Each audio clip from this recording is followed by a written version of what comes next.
This nibble urgently aired on RSBANDB Update, episode 829, RuneScape Meditation. Enjoy.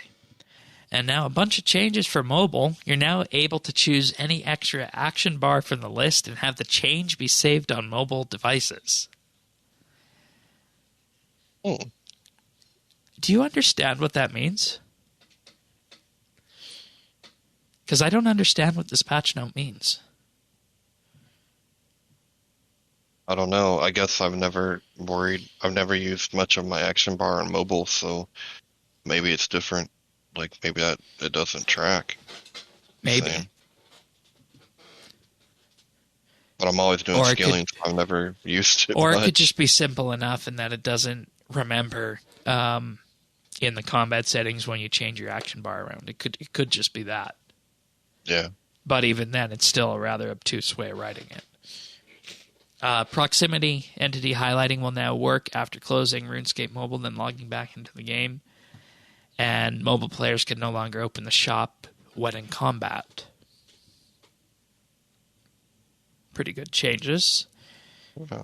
And I also just want to go back to 2 weeks ago talking about mobile and engine changes, because there was a client update a number of weeks back that didn't get posted in the patch notes. And Mod Dark, one of the engine developers, posted on Discord some things that were done to the mobile client, including improved loading speed on Android, improving the performance on the Pixel 4 and Pixel 5, and in general,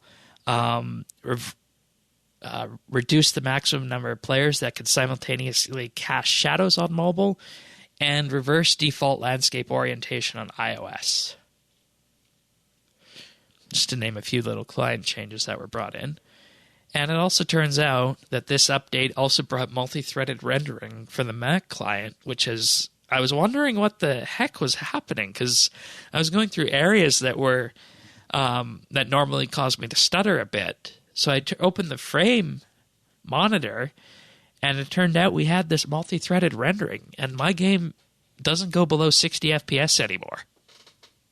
Oh, wow. Nice. So yeah, pretty big changes. So I'd like to see more of these engine changes inside the patch notes, if anybody is listening who is involved in that. Do you think are they being done? They just don't highlight them, or? Yeah, they're being done, but I don't know if it's just a question of maybe not needing to put them in the patch notes because they're just client updates.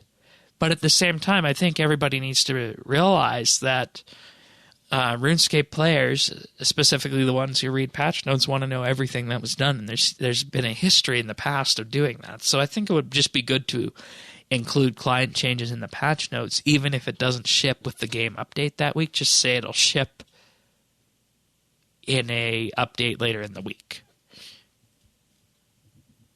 I think that'd be the best way of going about it. You can find full episodes of RSBANDB Update right here on this YouTube channel. If you found this video useful or just enjoyed it, like and subscribe, or leave a comment.